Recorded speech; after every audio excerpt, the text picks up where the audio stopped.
certify that we conducted an executive session today, August 15th, 2023 at 5:30 p.m. and to receiving information about the status of current employees and information about prospective employees. No final actions were taken by the board. Can I get a motion to approve the minutes from our July 18th, 2023 meeting? So moved. Natalia seconds. I have a motion and a second. Is there any discussion? Opposed? Hearing none. All in favor? Aye. Aye. That motion carries. All right. Verbal certification of payroll? Yes. Correct. Yes, verbally certified. We'll start with police department business. I'm trying to find an agenda. Report. Sorry. Report. Again, as we showed last month, this is calls for service. To date, we're up again considerably. Again, this month, as we discussed last month, it continues to grow. We're still holding about that 40 percentage points.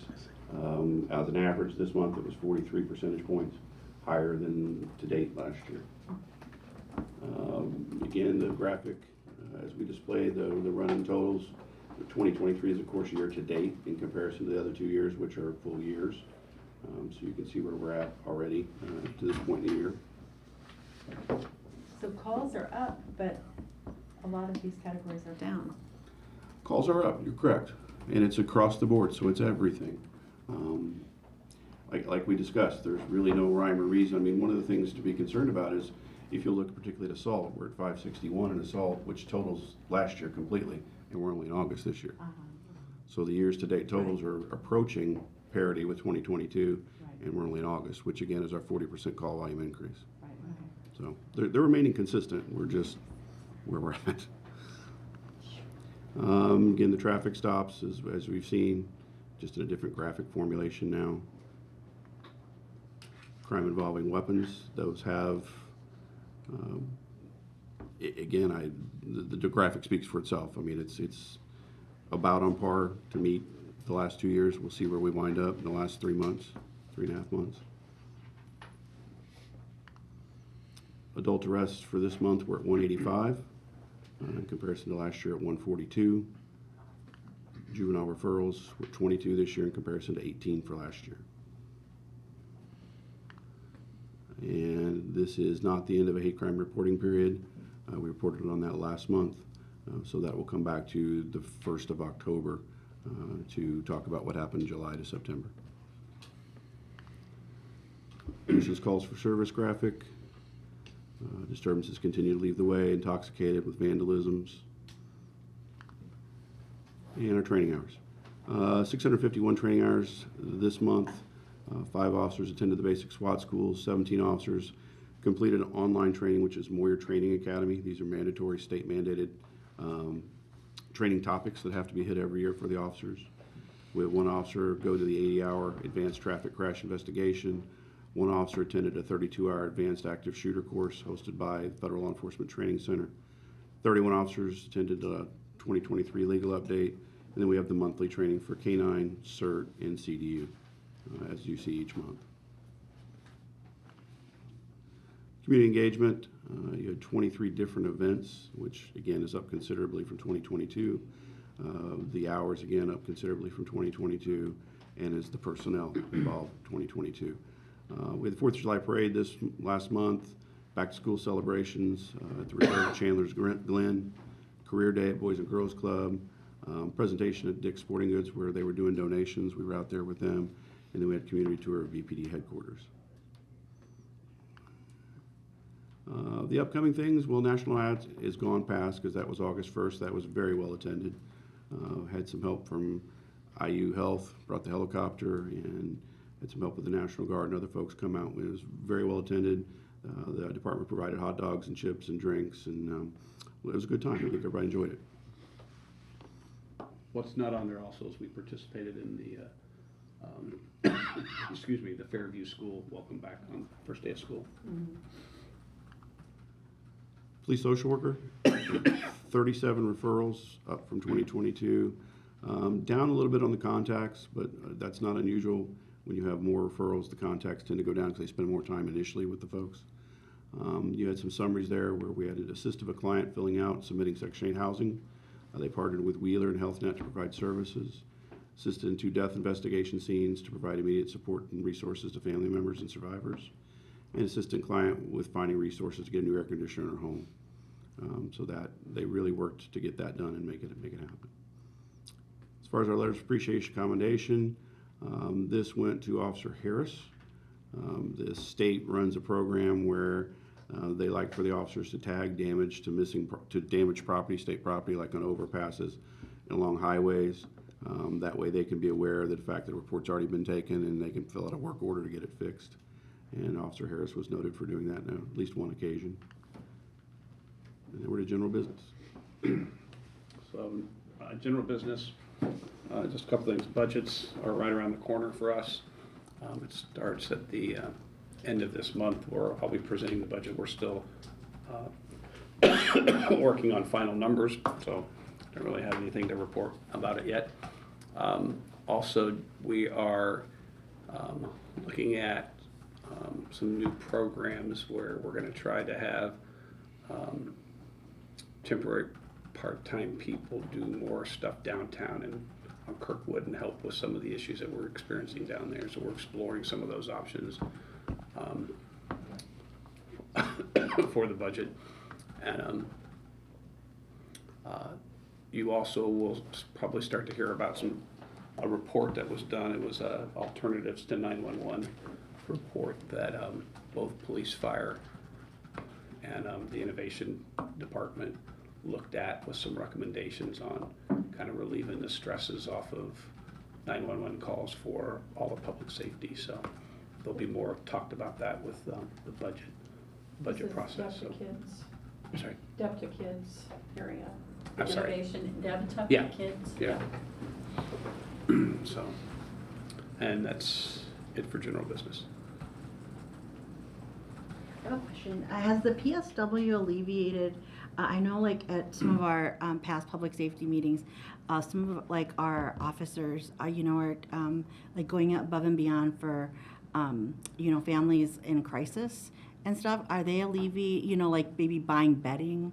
I know that was a past story before, buying supplies for families in crisis. So, yes, they've helped with some of that, but there still are a lot of officers that will be involved in purchasing things for families that they come across Okay. that have some kind of emergency or something happening. But the social workers have been involved in a lot of that too. Okay. They've along. Sorry, I got this cough. No, it's okay. The They've season worked for it. with some of the officers on like toy drives at Christmas and Okay. things around the holidays, helping families that they've interacted with, Okay. and working with them to provide like gifts at the holidays and things like that.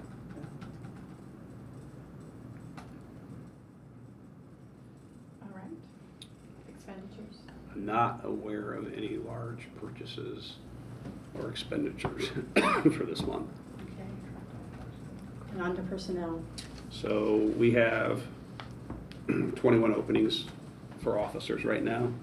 We have 2 that are currently out on extended sick or light duty status. We have 2 in the FTO program. We have 2 that graduate this Friday from the academy. So when they'll come back and start the FTO program. We have 2 in the current hiring process. The medical portion of that process is next. And then we are still in the process of trying to fill some community service specialist positions and the social worker position in dispatch. With the 4 that are coming on, does that bring us down to like 17, or are we still at 21 No, with that? That Keeps us at 21. It still has 21, yeah. Okay. So we go with a number of openings and the number of usable officers, and that is at 71. Okay. Yeah. All righty. We want to start with the promotion. Sure. Yeah? All right. How do you? We will do that. Okay. Can I get a motion to promote Senior Police Officer Joseph Henry to the rank of Sergeant effective August 21st, 2023? So moved. Natalia seconds. I have a motion and a second. Is there any discussion? Hearing none, all in favor? Aye. Opposed? That motion carries. Congratulations.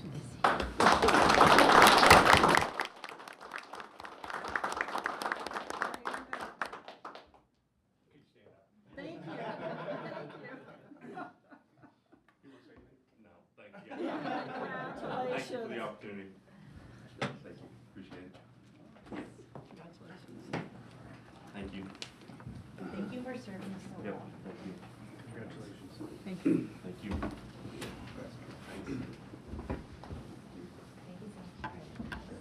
you very much. Yeah, we appreciate you. Yes, thank you. All righty, moving on to the hiring of two candidates. Can I get a motion to offer Taylor Walden a conditional offer of employment that is contingent upon Ms. Walden successfully completing the remaining steps in the hiring process: physical examination, psychological examination, accepted by local and state pension boards? So So moved. moved. Second. I have a motion and a second. Is there any discussion? Well, the write-up was very, Yeah. very great, like thorough and great, so thank you. And in the write-up, there was Yeah. mention of the fact that Miss Walden had looked at all of the police departments in Indiana and decided that she wanted to come to Bloomington. A story we'd like to hear. So, you know, so if she wants to elaborate on that, we'd be very happy to hear the rest of that story. We will pass that on. Right. So, I have a motion and a second. We've had discussion. Hearing none. All in favor? Aye. Aye. Opposed? That motion carries. Congratulations. Yeah. She did. She's not here, so we will have to wait and hear that story. Can I get a motion to offer Solomon Morris a conditional offer of employment that is contingent upon Mr. Morris successfully completing the remaining steps in the hiring process: physical examination, psychological examination, accepted by local and state pension boards? So moved. Natalia seconds. I have a motion and a second. Is there any discussion? Again, very good, very thorough write-up, so thank you. Thank you. Yeah. So all in favor? Aye. Aye. Aye. Opposed? That motion carries. Congratulations. Not here either. Not Not here either. I'm looking for some sign of, yeah. Okay. So we had one deployment. There's one other. We have one more item. One more item. Oh, sorry. And one more item. It's not on there. but it should be. Yeah, that's what I was trying to say. Yeah. Can I get a motion to issue to Lieutenant John Kovach a notice of intent to terminate his employment due to incapacity? So moved. Natalia seconds. I have a motion and a second. Is there any discussion? Hearing none. All in favor? Aye. Aye. Opposed? That motion carries. Thank you.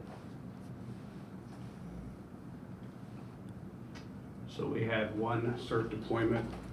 It was a request from Greene County to assist them on a call that they were at. And the event was basically almost over before we got there, so. Okay.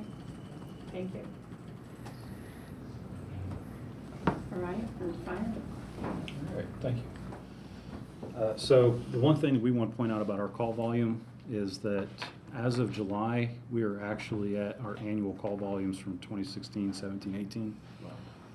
So we are on track right now, if this continues its current trajectory, to hit over 7,000 calls this year, which will be another remarkable increase from year to year. Just like what the police said, it's not just more of any one thing, it is more of just everything. So with that being said, IU is following its normal trajectory as students were gone. That was our low point, and they're all back, and we're about ready to see everything skyrocket from the IU side. And we're anticipating that, and we're already starting to see some of that. But again, that's just our normal cycles, and it's following everything that we're kind of aware of, just more of it. We do have some new tools, so we'll start providing a few additional report pieces. Our new reporting system has been online. It went effective July 1 for a go-live date. Has better GIS, mapping tools, other things. So what you can see here is the mapping of, I want to point out 3 hot spots. When you do the heat maps, when you zoom in, sometimes they kind of disappear. Those 3 red spots in the city, no matter how close you zoom in, stay red spots because we go there a lot. If you're not aware, that is Wheeler Mission. That is, Kinzer Flats, and it's also Crawford Apartments. So just an awareness of where we're at a lot, and that is it. So things like this will actually give us some better insight as to where to direct prevention actions. But we're also using that to start target. It's not like one super user, it's a group of super users, which is something our MIHs are looking at, if there is a way they can impact some of that and curb it. Sorry. Yeah, keep going. no Is that problem. just for MIH, or is this? This is across the for board City of the- Bloomington fire calls and where they're spread out at. So if there's more detail you want to see, we have new tools available to us. We've always been kind of limited to a very archaic system, and now we have some of the modern tech that's available to public safety. So if there are other reports or other things you're interested in, Yes, sir. just let us know. And if any of you would like to come by and just take a look at what's available, then we could obviously, if one of you are interested, then all of you may be interested in it. We can start including things like that into the reports. Can I ask you a question about it? Sure. So the hotspots you were talking about are like the one next to the community Ford Lincoln, Yeah. right? So what are the symbols next to like Best Buy? And that's just something totally different? Is that just, Yeah, so the symbol map, I think it's just included because this is based on a Google Map platform. I think so. If you just use Google Maps, it just provides some sort of, That's where the okay, fire like a reference station building? points is, or where the something? fire yeah, station it's is. not. Fire stations. And I Yeah, think if you're that the referring to the- location of Oh, you're the talking fire about the little, stations, yeah, so those are where our current fire stations are at, are the The fire Maltese stations. Cross. okay, okay. With the exception of the one that's on that west tap, that is our training logistics, but it's listed in our system as a facility, a fire facility, so it got mapped out as a potential fire station. But, yep, that's where our fire stations are at. Could you speak, and maybe I meant to ask this earlier, we moved fast, and I know I've been asking these questions now for, 4 months or something, but, Chief Decuff mentioned looking at alternatives to alleviate some of the issues of call volume, right? And so I think if we're both seeing in all of the ESS, in all of the emergency services, this huge increase in calls, do either of you have any, or anybody in the room have any thoughts on how we can mitigate the pressures that's putting on our already taxed departments? Well, I think that's where things like the alternative 911 response come in, their social workers, their community support, our MIH. Those are our prevention programs for us. So we kind of refer to the MIH as our medical prevention department, whereas we actually have fire prevention that goes out and makes sure buildings are safe. So that is our biggest thing. Currently in the budget, there is room for additional mobile integrated healthcare where they will start picking up low acuity calls from firefighters. If you were present during any of the budget or any of the council meetings, it was kind of a heated debate.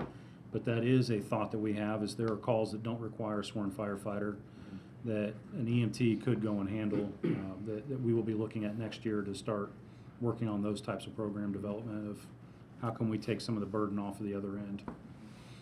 And then if you're able to do things like that, this is just a wish list that, if it's easy to do, not like, but I was thinking that, for example, like the red spot next to Kroger, next to IU, that actually doesn't show IUPD calls, right? So that would be on top of, Fire. This is right? only fire calls. Yeah, And so- we are Indiana University's fire department. They don't have. Oh, their you own. are part of that, oh, okay, Yeah, that's they, what I. they do not have okay. their own fire department, so Okay. we are IU's fire department.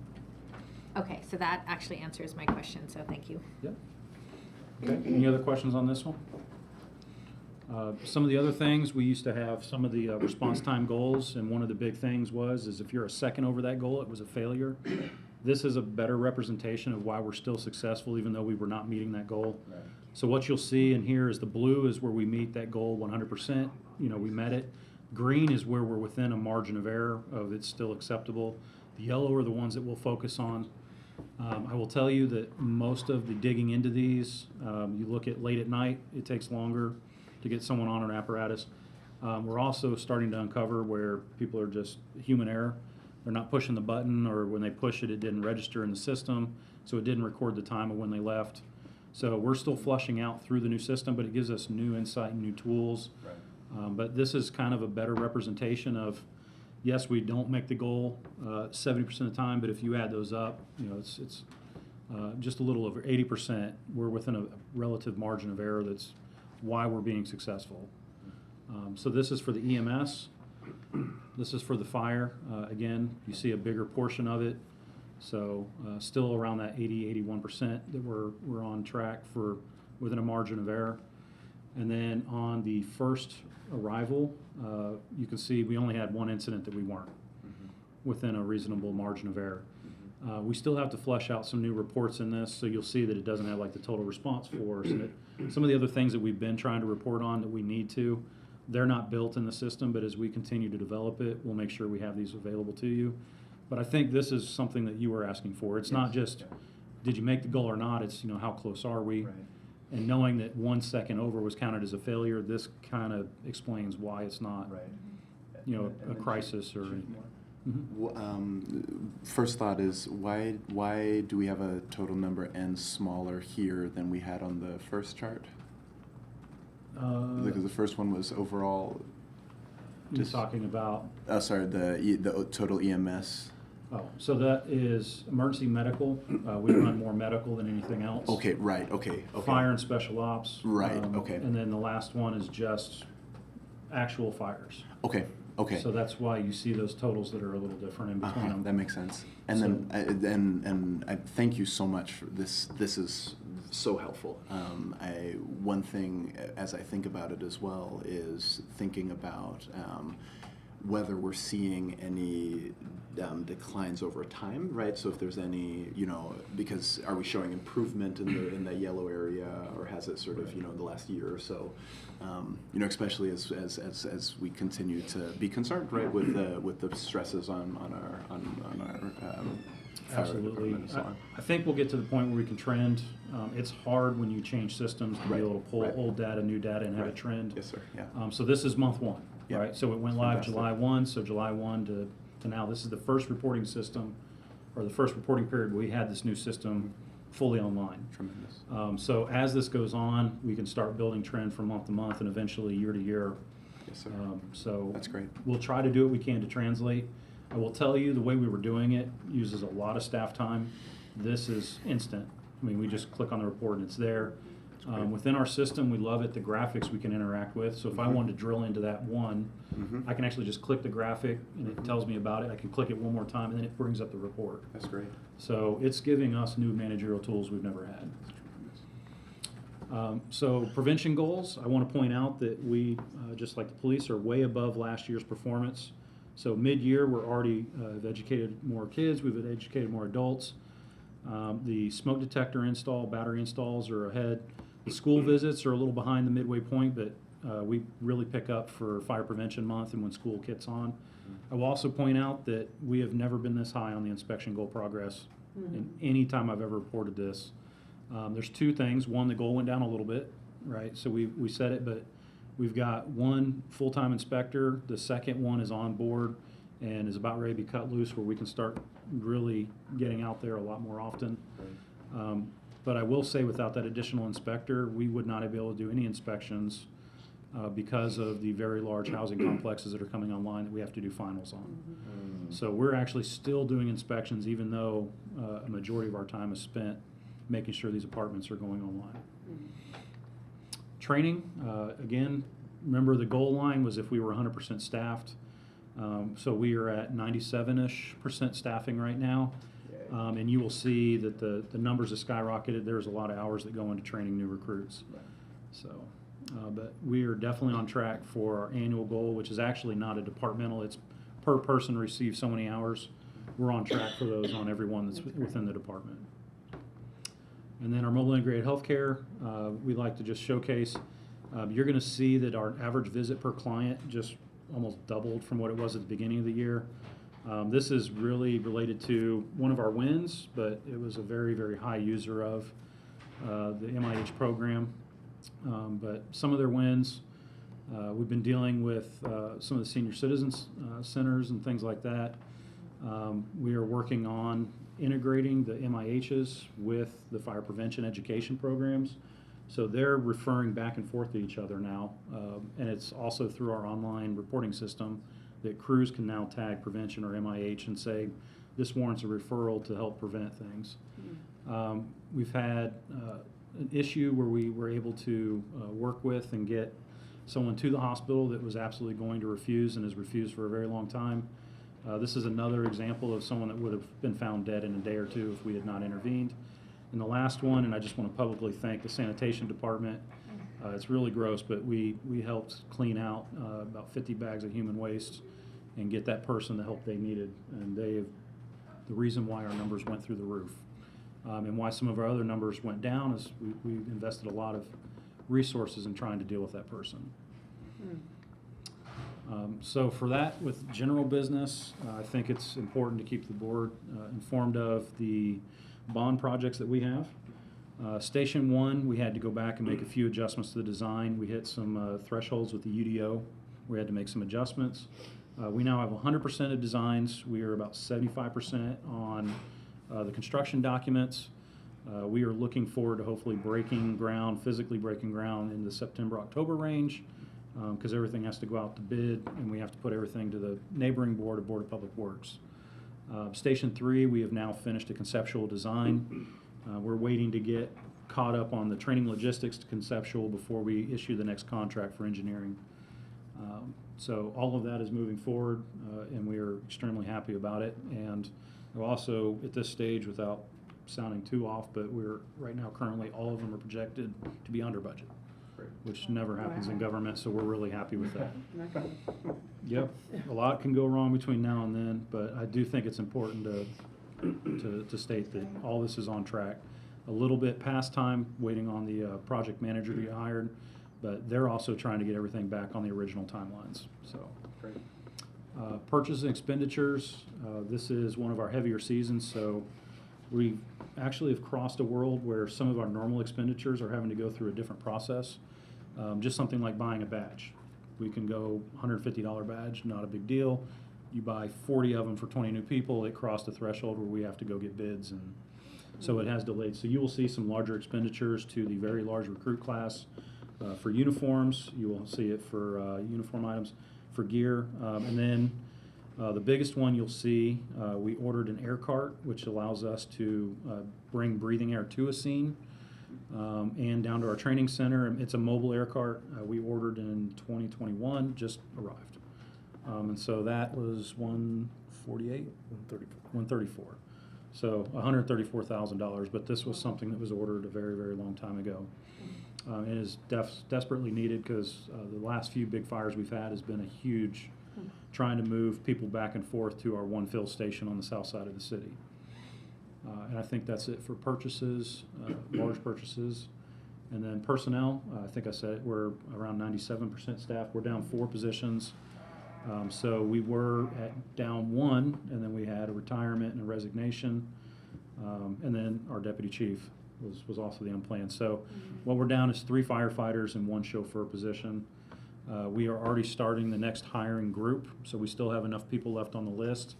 And we also have a new tool this year that we did not have previous years. We were allowed to overhire. So what that means is the current vacancies we have, plus the ones we know we will have by July, we're looking for a January hire date, and we're allowed to hire not just the ones that are gone now, but the ones that will be gone up until July. So hopefully we do not get so far behind ever again. But we just called all the candidates actually this week. We're waiting on a few more to respond. Most are interested in continuing in the process. They have to run through the whole per physical background checks, all those other steps, but should that all work out, we will be looking to have a new recruit start date for January. Is this overhire, is this an ongoing, will be an ongoing practice? I think it'll be up to the next administration to either continue that practice or decline it, but Yeah, we have fought for 5.5 years to get that capability. I would hope that we were allowed to keep it. yeah. With us, I mean, it takes 6 months to train a firefighter that's non-certified, so being able to have a 6-month overlap, if we literally hire, the person's gonna be gone in July, hire the replacement, they will be coming online about when that person leaves, as opposed to 6 months after that person leaves. Chief Moore, that's great. You know, your department as the police have been working so hard, you know, being understaffed and everything. This is incredible. I appreciate that. It's not us. It's a lot of really hardworking staff members. And I also want to point out that, you know, this has also been a huge lift for the entire department. So where people that are already on overtime, overworked, are now engaging in doing more training. We just had live burns today. So 6 of the remaining, is it 17 I think we have in recruit class now. 6 were previously certified. They were doing their live burns this week. If they pass everything, Monday 6 more will go on shift. That will take us out of what we consider crisis mode. We will return to full staffing model where we will no longer allow the squad to be shut down. And the remaining 11 have a very long haul until about November, December to graduation. But that is a huge, huge benefit, and we're finally just kind of breaking out of the crisis mode. So, but again, it's the staff. They are our training staff, our shift training instructors, even our battalion chiefs and the on-duty crews are helping out a lot to make this happen. Okay. Good news. Thank you. All right. Any questions on that? I think so, all right. Not having old business or new business, we're on to petitions and communications, and we have a limit of 3 minutes per public who would like to speak. Do we have anyone who would like to? Yeah. Hi. Let us know your name. and- Yeah, my name is Najla Routsong. I'm here from the CATS Commission. And so I'll go, I guess, for 3 minutes, and then you can also speak for 3. Okay. Yeah, yeah, you can go ahead and start us off, I guess. Okay, good evening, dear esteemed members of the Commission on Board of Public Safety. The Commission, the Community Advisory on Public Safety Commission has recently published an alternative public safety report that makes recommendations on how the City of Bloomington can improve safety and justice outcomes while reducing both costs and crime. The key recommendation, KR1, is for the city to fund a feasibility study to assess economic, organizational, and legal viability of a new Department of Community Safety and Resilience, which is further described both in the report linked above and in the attached handout. And we did send an email out ahead of time. I don't know if anyone on the commission was able to receive it. Yes. Oh, perfect. So you have, you got the link. I don't know if any of you had time to read the report, but you all have the link. It's also on our website. In this report that took us 3 years to make, we met with many marginalized community members. We did outreach at homeless shelters, community, food kitchens. We had in-person focus groups with department heads, a couple of the department heads who are sitting here tonight, as well as many other city department heads to get their firsthand perspective. And we found that, although the police department budget has increased by 50% in the last 4 years, crime has not gone down. And that is despite the commendable and innovative efforts of all of our public safety departments that we have here in the city, as you're all very keenly aware of, and as we are as well. And we found that this is because of structural problems, such as conflicting goals that existing public safety departments have, such as, for instance, law enforcement sometimes conflicts with human safety goals, as does economic development, neighborhood development, and other city goals. And so we also found there's an institutional gap. We found there's a gap in the entire city structure around whose job it is to coordinate a response to growing safety threats in our community. And again, you can read all the details in our report. So that's why our recommendations specifically call for a citywide expansion of non-coercive, unarmed community crisis responders who are licensed and trained in dealing with emergencies involving infants, the elderly, the disabled, the unhoused, drug users, including those intoxication calls, and people experiencing mental illness. Shifting the focus of our city's public safety from law enforcement to community safety will benefit all residents in our city, especially those most at risk of crime, violence, criminalization, and incarceration. The letter of support has already received endorsements from Charlotte Zitlow, the community and community leaders from Indiana Recovery Alliance, Community Kitchen, Middleway House, Monroe County CASA, and Help Ourselves Mutual Aid. We expect to receive a broad community support for our recommendations, and we invite the Board of Public Safety to join CAPS Commission in taking the next steps to improve justice outcomes in our community by working with us to design a feasibility study, select a qualified firm, ensure the Department of Community Safety and Resilience will serve the safety needs of everyone in our community. Furthermore, we expect that a Department of Community Safety and Resilience will benefit the existing public safety agencies in their challenges that we've heard of possibly with retention, hiring, and very specifically address those call volume questions that you had earlier, sir, about how might we reduce the overall call volumes. We would hope to divert possibly up to 54% of the current service calls that BPD is responding to be responded to by community responders who are more cost efficient and better trained to deal with those crises. Any questions? Thank you for sharing that information. Thank you for having us. Yeah. Thank you so much for having us. Is there a place where we can see your data? Yes. Whether qualitative or quantitative. Oh yeah, the report is full of quantitative and qualitative data. There are citations embedded in the report. It's Fantastic. very dense. Yes. So You can is see what all the you data. print out here the full report, or is this just like an executive Oh no, that's just summary? the handout. Right, A summary. so- The report itself is 40 pages, Uh-huh. and then it's followed by community testimony that's 70 pages. Where do So we didn't find the print full it out. report was the question. It's linked both on our commission's website, and it's linked in the email that I think you all received, I hope. It is, it's LinkedIn. Oh, is it? Okay, fantastic. Okay. So I didn't notice. I just, Perfect. yeah, sorry. It's just too big. for Thank you. us. Thank you. Yeah.